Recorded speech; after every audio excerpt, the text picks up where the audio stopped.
Welcome, you guys! What's Woo! My name is Sarah. I'm Priya. I'm Meneka. And we are so glad you guys are here with us for the Seeds Storyteller Series with Priya and Meneka Hecox, my two young sisters. I have known Meneka since she was born and Priya since she was a wee one. So I cannot wait to share them and their story with you guys. I forgot to hit one button, pardon me. And so in a minute, we're going to get right to it and talk about how these young women have inspired me, and I believe they're going to inspire you guys greatly as they talk about culture and compassion and inspired action and the way they straddle the globe between here and the United States, their home, and their second home in Sri Lanka. And they have some really tangible ways that I believe they are going to inspire all of us to dig deep in our family and our roots, in our communities, and stretch our arms around the world a little bit, perhaps to Sri Lanka. Wouldn't that be a fun connection? Yes. Awesome. So it's 7:00 here in Denver. I don't know where it is for you guys, but these girls have come at the end of the school day, and you can expect us to wrap up about 1:15. So we hope you stay with us for the whole time because this is going to be really fun. And before we get into their stories, a little bit about me and who I am and what this is, just so you guys know that. My name is Sarah Davison-Tracy, and I'm an author, a speaker, and founder of Seeds of Exchange. And Seeds of Exchange is just this. It's community, generations, people of all different backgrounds, and our beautiful diversity of our community around the world, having conversations about what matters to us, how to make a difference, and how to make that difference together. So we believe that when you're here with us today, you are going to be inspired within whatever is happening in your life.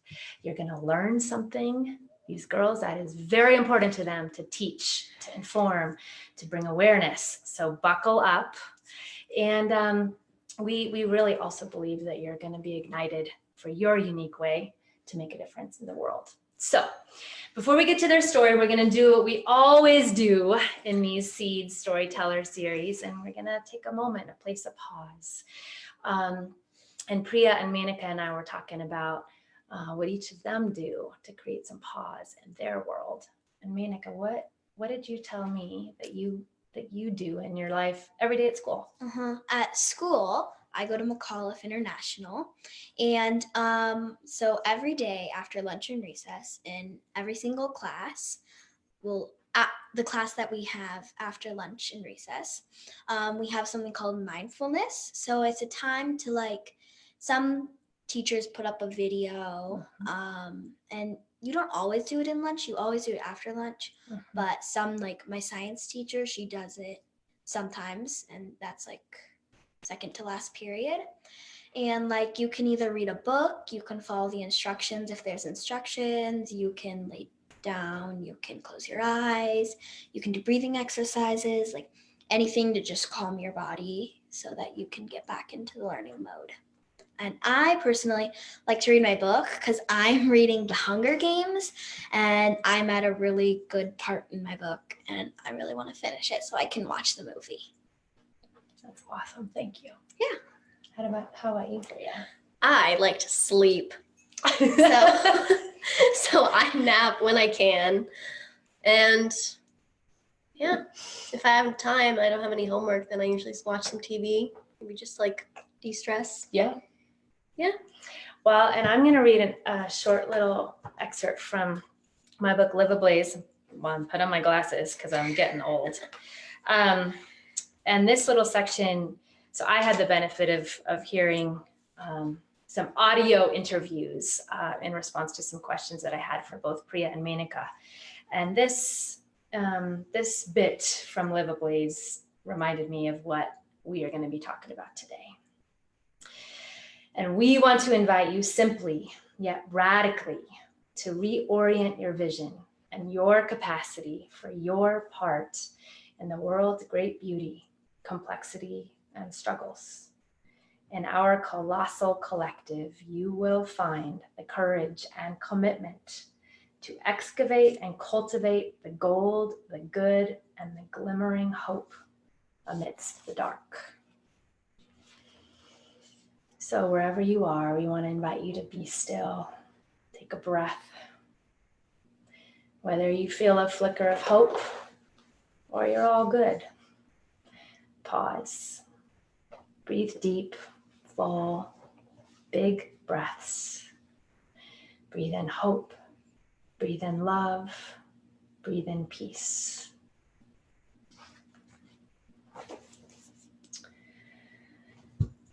So we're going to dive in to what I believe is an incredibly inspiring half hour to come with two difference makers, Priya, who's 14, right here, and Meneka, who's 11, in the orange shirt. And if you're just joining us, this conversation is with two difference-making, change-making friends of our family, young women I deeply respect. And they're going to share a bit of their story and looking to inform, bring awareness, and have some invitations for us to be a part of their community in Sri Lanka, where their mama was born and their grandparents live and cousins and all kinds of people important to them. So we're going to dive in. As we do, please post questions. We're going to try to get to them at the tail end of our live. If we don't, their mama and I, Nilmini, will be responding because we really want this to be a continuing conversation. So post questions, throw those heart emojis up, and tell us what you agree with and what you disagree with, because we want to learn from you guys too. And please note in the write-up, these girls have helped me to put a heck of a lot of information together for you to learn more. There's links. The fundraiser that we're going to talk about, there's a donation link in there. So look down below in the write-up, please, and you can go down a vortex of all kinds of cool stories to learn about. But we're going to dive into their story because this is pretty special. So Priya, Yes. tell us, before we get into the roots that you have in Sri Lanka and some of the things that you're looking to teach us about, just give us all a little glimpse. Like, what are you into? Where do you go to school? What grade are you in? Tell us about Priya. I am a freshman in high school, and I go to East. I love dance, which is why I'm in my wardrobe. I just came from dance class. And you have your dancing shoes on? I don't, but I have them in my bag. We should have brought some props. Yes, I could have done a little fun dance. Yeah, exactly. I sing and I do theater at East. Well, I don't sing at East, but I do theater there. I love dogs, and I'm really excited to do this interview. Awesome. And I'm excited to share our stories. Thank you. I'm so glad you're here. Me too. All right, Manny, what about you? As I said before, I go to McAuliffe International School. I'm in 6th grade, and I just recently have started dance. I did a little dance last year, and when I was really young, I did ballet and all that stuff. Now I'm doing modern dance. I like to do math. On my free time, I like to hang out with my friends, watch TV, and I like to eat food. Me too. You're in the right house for that. I know that from personal experience. Actually, Priya, for you, on one of our, as we were preparing for this conversation, what were the Did I 3 talk about words? food? Yes, you said something like, I asked what 3 words that give you hope and inspiration when you're feeling a little blue. And Priya said, food is ready. So we got some food themes going on. Food is good. So let's go a little deeper and tell everyone that's watching what it is that is really important to you about sharing your story with our friends that are watching. Why are we doing this fundraiser in partnership with Educate Lanka? And can you give a little historical context for those that don't know what happened in Sri Lanka Yes. earlier this year? So basically what happened is well, okay, a little bit of backstory before that. Sri Lanka was like taken over by many places. And then they had a 30-year-long war. And up until what happened on Easter, there were 10 years of peace between everybody. But then on Easter of last year, major hotel chains and churches were bombed, where at least I'm not really sure by who. It just happened, but it killed lots of people and affected many, many lives. But it also brought the country together and showed that no matter what religion or background you come from or where you live in the country, everyone is going to be there to help support you, which I think was that was a really good thing that came out of what happened. But yeah, it was very out of the blue, and it had a huge impact, not only because it like killed a lot of people, but because the country had 10 years of peace. So for that to just kind of like happen was a lot. And I know from your mama's story, her dream was that your generation would be the generation that had peace. Yeah. I mean, and her children. And so I know it hit her hard. Yeah. And you guys were here in the United States kind of doing Easter egg hunts. Did you do Yeah. the Easter egg hunt this year? Did, yeah. Okay, right. We did too. Yeah. Who cares that our kids are teenagers, right? It's fun. You get candy. Right. So you're going about your Easter morning, and then Manny, what do you remember about Easter here in the United States? Like when you heard the news of this attack, and how did you feel? Well, I remember when I heard it, like it didn't really process through my brain. Yeah. So like I was still like I was so stoked for Easter, and I was really excited, and like my cousins were coming over, and like then Mom, I think she like whispered it to us. She got a call from our grandparents, and like and then, we were in like the family room. yeah. And like she told us, and then like I didn't process it, so I Yeah. was still having like a good Easter. But then like a couple days when school started up, I was like, it hit me really hard. Yeah, it was like I wasn't like old enough when 9/11 happened. I didn't really know what was going on when it happened, Mhm. but this was kind of like 9/11 for Sri Lanka. Yeah. So by the time we got the call, we didn't really know what was going on. Like Yeah. information was just slowly coming in. Yeah. So after that, I really wanted to enjoy Easter, and it was fun, but I was just so paranoid about what was going on over there, and not knowing. because we have Yeah. a huge family, and I was so worried that someone got hurt. Yeah. And yeah. And like a lot of stories after when we visited Sri Lanka, because we visit Sri Lanka every year to see our big family there. Mhm. And like when we went there, we like heard a bunch of stories about how like a lot of people in our family could have gotten hurt, like were about like the slightest things, like sleeping in, you forgot to cook breakfast, like that delay you by at least Those a minute. stories really happened. Yeah, like those. We can share stories later too. Like about one of our family members that like they were those, going to go, and yeah, like those little things Yep. can save your life. Wow. Okay, a quick sidebar. So do a little language lesson for those of us that Mhm. don't know. It's Sinhalese, yes? Yes. So you spoke of your grandpa.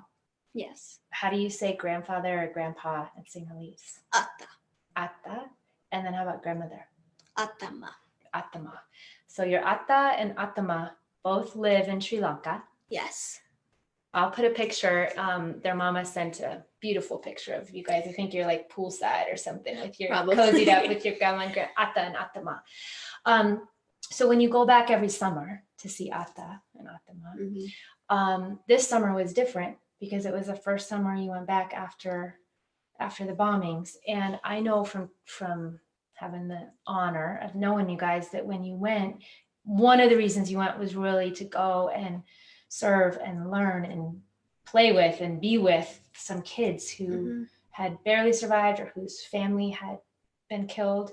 Will each of you guys share like one of your favorite moments or something that you learned or something that really just struck your heart during that time? Because I know there's a lot. I liked when we had to find an organization to raise the money for. And so I really liked when we got to meet some kids whose parents had died in the bombing, and they were like, they lived like right next to this the people's house that we went to where they do the organization stuff to help. It's not the same organization though. It's like it's this older couple, Yeah. and it's basically they have this house, Mm-hmm. and it's kind of like a rehabilitation center kind of. So they have some of the priests and fathers from the churches come, and they'll sing songs with kids and play games and just kind of like be happy with them. Yeah. And it's really cool. I Yeah, liked sorry. when we were playing badminton with them. Yeah. We got to play badminton with, what is his name? Don't know. I think it was the youngest. It was. How old? Do you remember? Like around? Was he about your age? He was or- like in between. He was in between us. I I think think he he might have been was 12. Yeah. 12. Yeah, and So like you're we playing got to play badminton. badminton with them, and like we got to Priya showed her dance too. I was gonna say that was my and- favorite. Yeah, it was really fun. We played Uno. We played a game of Uno. Yes, we played Wow. Uno. That Uno game can just go anywhere, huh? Yeah. But yeah, the dance was probably my favorite part, because I don't know, no one probably knows this, but for my student choreography show that I did last year in Modern, I did a dance that kind of represented the feelings that I was going through. Wow. And what I did was it was all improv. Like In Sri Lanka or at your dance? my actual here dance. in- It was just an improv dance. I didn't really know what I was going to do when I got on stage. I had an ending point and like a starting point, and like a few moves that I knew I wanted to do, but I wasn't really quite sure. I had no set choreography, and I did that mainly for the reason that I re-choreographed the dance like a week before the show, so I didn't have that much time, but also because when something like that happens to you and your country, it's just like a roller coaster of emotions, and that can't really be like set. So that's why I also decided to do improv, because it would change every time. Wow. And the song that I chose also affected that. And I would just kind of like sit there in my starting pose and think of how I felt on that day and then do my dance. So the I dance was performed it. connected Yes. with the bombing, the Easter bombing Yeah. in Sri Lanka.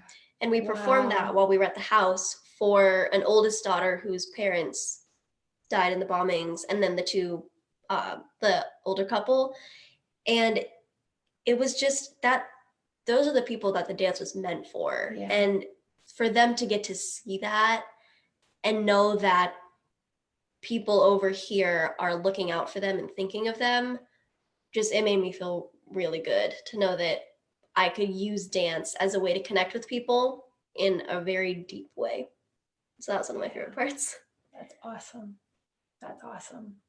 And for those that are just joining, my name is Sarah Davison-Tracy. This is a Seeds Storyteller Series, and I'm here with my dear sisters, Meneka and Priya. And we are talking about culture and compassion and inspired action around the world, because I want to make sure one of the things I loved, Priya, that you had talked about when we were preparing for this conversation was just how important it is for you to invite people to understand and be kind, right? Do I remember that? Can you talk a little bit about what that means for you and why? I mean, other than giving money to this fundraiser, that was your number one goal for this conversation. Yes. So note that, y'all. We have some young philanthropists here. And so what is it about being kind that you think is so important in your world? I just think that if you are kind to people just out of the goodness of your heart, it makes you feel better, and it also makes other people feel better, because you never really know what someone is going through. So even if they're like your really close friends, Like they could be going through something and you don't know about it. So I think it's important to be kind, because if we're not kind, then over time it leads to stuff like this. Yeah. And like many, many, many innocent lives were lost because of this. And again, I'm not really sure like who did it and specifically like why. Wasn't it ISIS? Some people said it was ISIS, but I'm not actually sure. I'm not 100% positive. Yeah, like some people said it was ISIS, and then other people said it was like Tamils, because that's what the Tamils. 30-year war The was war. about. The country Mhm. was divided between Sinhalese and Sinhalese and Tamils. Tamils. And then a lot of people, like there were a lot of Tamils were in danger because like Sinhalese were fighting like fighting with them, and then they turned, and like it was just a bunch of conflict It was between a them lot. Yeah. But yeah. after all the bombings. Yeah. So I guess that if you're not kind and there are just so many people that are mean, then that's what this is. That's why war happens, and that's why these kinds of things happen. And I think if you're just kind to the people around you, it'll help keep the amount of conflict to a minimum. Yeah. And if it's just in your like little area, then I think that still makes a huge impact, because that's one little area of the world that isn't experiencing bad things. Yeah. And we have to be in our little area, because that's where we live, and we can Yeah. reach out, and like this here today, no matter where you live, the invitation that both Priya and Meneka are very, very clear on is inviting all of us to learn about their family's cultural roots, and also to really do something and give funds to this fundraising campaign that we have links for in the write-up. But what I love about it is it's not your wisdom, Priya, is it's not like just doing the thing far away. It also has to start like. Yeah, it has to start small, and then it can grow into something bigger. Right. And like that's what happened with the organization that we met with, like the older couple that we met with. They just kind of started comforting people and helping them, and they were so amazing. They were so selfless and just knew that they wanted to help people, and so they did, and it started really small and it grew into something that was really, really amazing. So wow, that's awesome. And Meneka, one of the things that you said that I thought was really powerful was that it was really important to you to something that you said is important to you is helping people who are in need and don't have the same resources and abilities that you have. So why do you think that is so important, and how did you kind of feel that that sense of helping and connecting with those kids, like while you're playing badminton? How did that feel like you were connecting and making a difference in those kids' lives? Well, like if you think about it, like you have this nice home with all of this stuff, you've got great parents, maybe you have a pet, and you have like all of these things that aren't particular needs. They're all wants. And then thinking about like all the people who, not even just in Sri Lanka, like all across the globe, who like maybe don't have that stuff. Like they're struggling to put food on the table each night. And like just thinking about that makes you want to either help those people, go see them, or like, and then like when you do, like you just feel like you really like leaving that place, you feel like you made some memories. Yeah.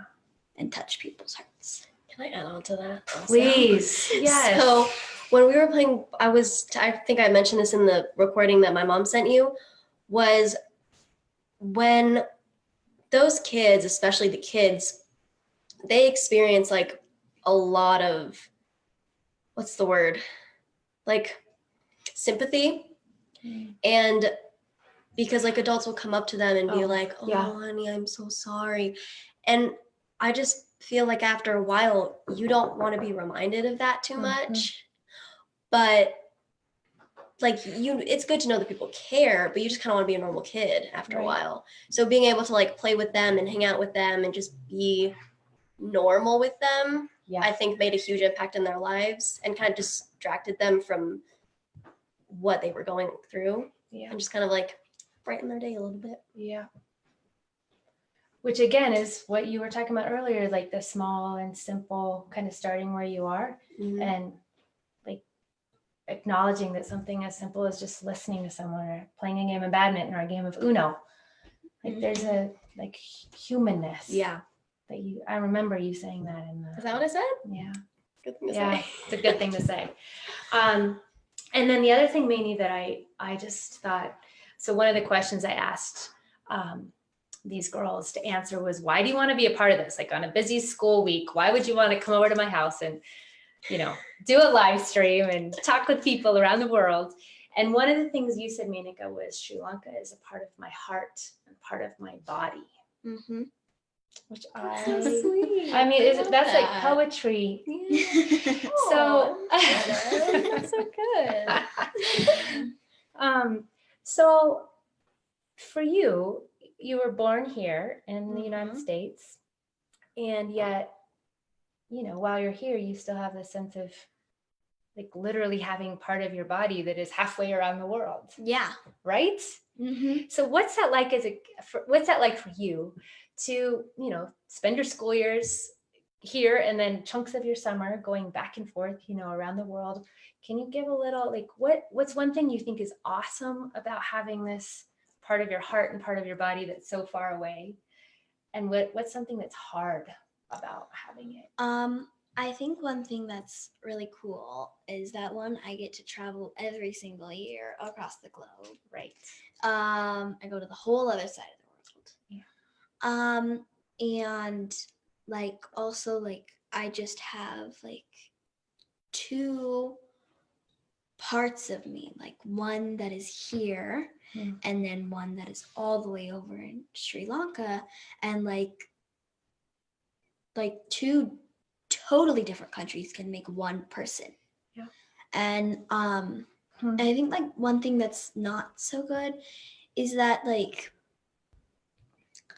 I guess it's like being mixed racial is really, really hard, because like especially at my school, like you have people who are Black and people who are white, but like there's not really an in between. Like there's not a lot of South Asian people at the school, and like having that means I really need to cherish what I have and like protect it, because not a lot of people have that. And yeah, like just I feel like the looks and things, like when I go shopping with my dad, just to the grocery store, is a big difference. Like I could get so many different looks from a bunch of people. Like, is she adopted? Is she like, how did that happen? Then like when I'm with my mom, it's just like blah blah blah blah. Right. Like everything gets in place. But like, yeah. Yeah. Thank you for bringing that up. And speaking of that, because it's a real experience for a lot of people in the world.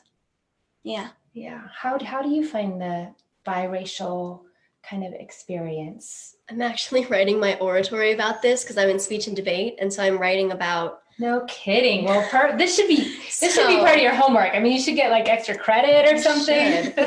But I actually, in my oratory, I brought up what Meneka was saying about how when I'm with my dad, it feels, I'm sure that not every single time people are staring, but it just feels like they are, and it feels out of place. So I guess we get stereotyped a lot, like, and that, I mean, that happens to people everywhere, but some basic stereotypes are like our names. And that's also like microaggressions, because people will either see you as, like, people have seen me as Hispanic and come up to me and spoken to me in Spanish. I'm like, I'm sorry, I didn't understand a word you said. I am not Hispanic. But, and then other people think that I'm more white than I am Sri Lankan. And it's not that I'm more one than the other. I'm equally both. Yeah. And they're both a part of me. But what I don't really understand is that people can't see that. So people will like butcher my name. And when a substitute teacher comes in and they're like, I'm like, yep, hi, here, that's me. How you doing? Yeah, What's the best butcher that there's been of your name to date? The most common one is Priya. Oh, sure. But then kids will come up to me and they'll be like, oh, Priya, like Prius. I'm like, yeah, that was original. Like, I've never heard that one before. Yeah. What about you? Yeah. You get a lot more than I do. I get, my name is spelled Meneka, which I do not understand why my parents did that. I've talked to them multiple We times. can bring that up. This is a safe space. Just kidding. I've talked to them multiple times. Like, why didn't you spell it Maneka? Right. Because Like, it's that Meneka. makes sense. Yes, but like, I learned this in second grade. Like, the silent E jumps over and they will hit the A to make A. Meneka. And the worst thing I've been called this multiple times now, and I've actually been called this by my language arts teacher, which I'm like, you're teaching me English, yay! Because the K is at the end. They put it in English version, McKenna. Yeah. I'm like, Should be called the McKenna. N is not at the McKenna. end, Right. and so, yeah. You get McKenna. Whenever I need her attention, I'll like yell McKenna if she's not responding to Meneka, and then she's like, what? Meneka. Yeah. I get so many things. Right. Yeah. Right. I've just been used to it now. Yeah. Just say Meneka. Right. Well, so since we're talking about your parents, you're welcome, Nilmini and Eric. You didn't know we were going to be talking about the origin of your girls' names on this. Surprises await always. But the thing that it reminds me to connect it to Educate Lanka and this incredible organization that we are together raising funds for till the end of the month. By the way, we're at about our halfway point in our fundraiser. So we're at almost $1,000. We're looking to raise $2,000 because we have an incredibly anonymous $2,000 match. So if you guys can help us, and again, we're talking $5, little amounts are celebrated because if a whole bunch of people give a little, there's plenty. It's kind of one of our jams. And if you are someone that has a lot, we're getting towards the end of the year, and if you have a bundle of money, the funds are all tax exempt. So please consider giving a bundle because that would also be celebrated. And Sri Lankan dollars, American dollars go a long way. They do. $1 goes a very long way in rupees. Yeah. So the currency in Sri Lanka is rupees. Mm-hmm. And that is one of the other things that Meneka, you mentioned in our conversations before this, was she wanted to make sure that y'all know that is a reality, that the dollars that are given, it's like exponential impact. So if you're looking to make a difference, the organization Educate Lanka, our dear connected friends of our friends, the Nilmini and her whole family in Sri Lanka. And so transparency wise, if you have questions about that, please loop in with us, because these people that run Educate Lanka are based here in the United States and on the ground in Sri Lanka. And transparency and just using every rupee, every dollar to its maximum potential is something that you can count on. But so the thing I want to kind of close up with is Educate Lanka is kind of blending the importance, the value of education with really trying to wrap their arms around some of these kids and their families who were impacted by the bombings in Sri Lanka earlier this year.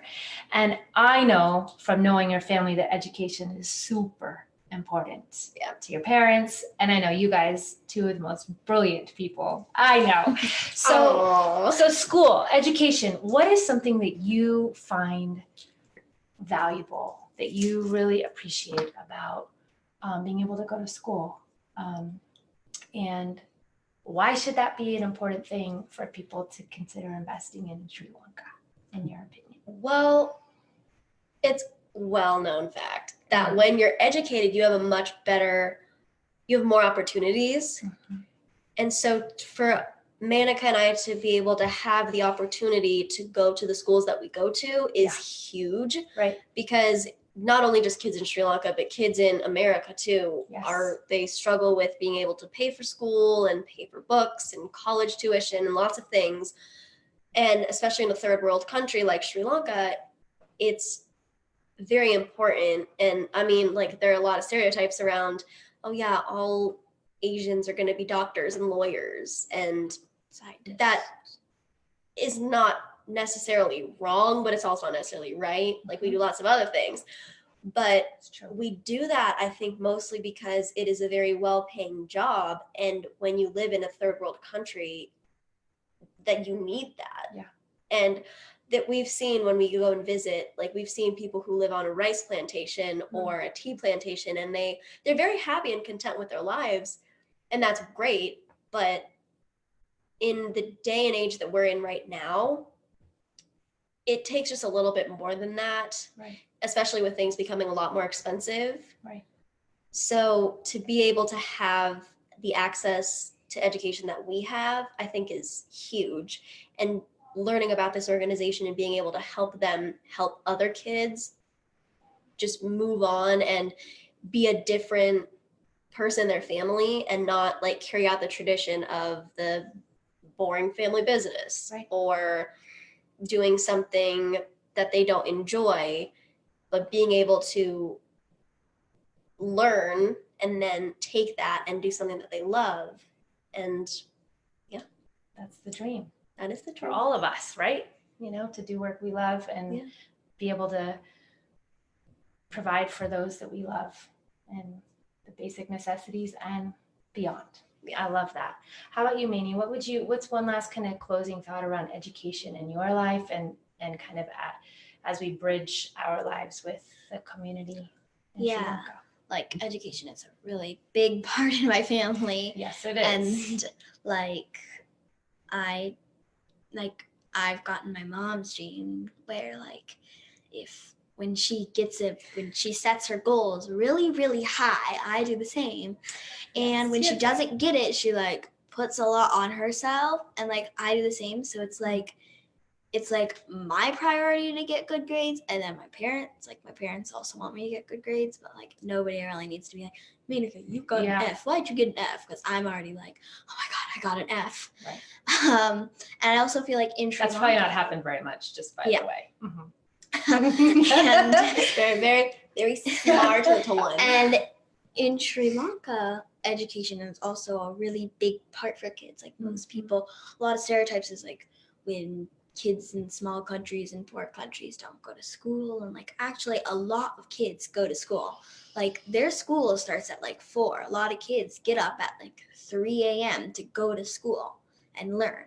And like the language arts there is really strong. And like it's like really their learning program is really good, and like just to keep that going and keep having those kids be able to have big futures. Yeah. And also I think just Sri Lanka is a very traditional style way of learning. Like their schools are very traditional. So it's not the most fun, but I think if we are able to help kids that want to go to school and learn, I think it'll be very impactful for them, because it's very uniform, like super traditional style of learning, but like we are getting tutored by this wonderful tutor who, if Miss Purnima, if you're watching, we love you very much. But she teaches younger kids how to speak English, and she's teaching us how to speak Sinhalese, and she is amazing because she has a lot that she needs to do with these other kids. but she always manages to make time for any of questions that we have, and she's always on time for lessons, and it's wonderful. And I definitely feel like I can rely on her. So to be able to also help support those kids to go be taught by really amazing teachers, I think is also really huge. Yeah. Okay, so we're going to wrap up here in just a minute. Be thinking of one last seed you want to drop. One last closing kind of last word from Priya and Meneka. And as they're thinking about that, for y'all that are watching live or on the replay, we really invite you to do a couple things. One thing that the girls and I talked about was it was really important for everyone here to not just be listening to the story, but also be inspired to act and to do something. So we would love to hear what's something you learned that you didn't know about Sri Lanka, that you, I don't know, something that inspired you about these two young women sharing their stories and inviting all of us to get off our duffs and do a little something together with them. Or what's something you are committing and with inspiration, committing to act on. Please comment what you learned and what you really are committing to do, and share that with one live person in your world, because the comments are awesome and I will follow up because I want to keep the ripples of conversation going. But there's something about like sitting next to people, right? That and you know, folks that you can that will remind you, like, hey, I remember you listened to those two girls tell that story and they were talking about Sri Lanka and you said you were going to do this. You want people to like remind you, because we need each other to make a difference. It really, there's no other way to sustain it. So those are my two kind of asks of you. And then on kind of a deep heart level too, if anyone is at the end of this live and you're still with us and you hopped on this live and you yourself are really struggling, you know, a bomb has gone off in your world and your life and your heart and someone's life that you love, we always want to make sure we take a moment and send some love to you and invite you to reach out with any of the contact info in the write-up to ask for some juju, some love, some meditation, some prayer, something. Please don't go it alone, and maybe that's why you landed on this live with us. So last words from our young ladies here. Meneka, what would you like to end? What's one last kind of short last word you would like to share with people before we wrap up? Definitely to help all the kids Donate. so that they can go to school and learn and have a big future. I'm kind of like what Sarah was saying, like if something happened, like I know I was having a really tough time. I talked to all my teachers and friends, and like maybe if you're an adult, talk to your work people and like tell them what you need first. Amazing. Thank you. How about you, Priya? 2 words. Donate, please. Thank you. Short and sweet. And also kind of what we were talking about at the beginning of just being kind and connecting on to what Meneka was saying about if you're struggling with something in your own life, and not just to like keep it to yourself, and be kind to other people. And if you're in a situation where you're around toxic people, leave the situation. Find some people that are And share your stories. and share like your what stories. Yeah, we've been doing. yeah, and be kind. Those are my last words. That's awesome. Thank you, guys. Thank you so much for having us. You guys, thanks for joining us. And Yes. please, like we said, keep the conversation going. Reach out to me via Facebook, YouTube, all the things, email. Did you think of something? Yeah, I saw it. I remember. Go. I remember. We can't leave with this. Sorry. Oh, she's going to be like, why didn't I say? Yes, keep talking about this issue, and you can bring it up in a conversation that you're having with a friend or something like that, because we need to keep these conversations going, and otherwise they're just going to be forgotten, and then we're not going to be able to help as many people as we would like to. And it's very important, kind of like what happened with 9/11, is just to keep talking about it, keep remembering it, and just be aware of keeping that kind of conversation going so that it doesn't just like fade off. And like even the memories, like I have one memory, and good or bad memories, like they always stick. Like if they're really good, they stick. If they're really bad, they stick. And like I have this one memory. I remember I was in literacy. We were writing about like something that happened, a natural disaster, and we were writing a two perspective narrative. I was writing about Sri Lanka when they had the big tsunami. And like it really hit me because that was when I was having a hard time. And like it really hit me because I was writing about this 7-year-old girl, and like I remembered on the news it was like this guy, whoever had the bomb in his backpack, was coming, and then he like touched a 7-year-old He like girl's patted head. a kid's 'Cause, head. like, and was, everybody, pretending like, to be friendly. Pets the little kids' heads, like my little child. In this, in the Easter bombing. Yeah. Yeah, and he came, and then he like just seeing that, like I don't know how he did it, like just patting this little girl's head, like bye, like, and And that then he really did set off the bomb. yeah, he did. He had the bomb in his backpack, Oh my gosh. and like that really hits me. And like I also had another memory where I was just sitting on the bench, and I just after snack.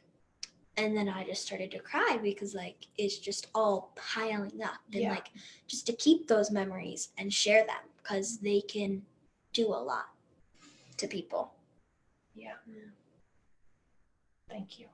Wow, I'm glad we had the double last words. Okay, any triple last words, or are we gonna wrap? No, Is it a okay. wrap? It's a wrap. Okay, We got it. so you guys, thank you for joining us. And we always want to remind you that you're so loved, that you belong, and that we belong to each other, and we have a lot to do together. So please, we invite you to take a seed of inspiration with you into your day, and let's stand tall and light up the world together. So we love you guys.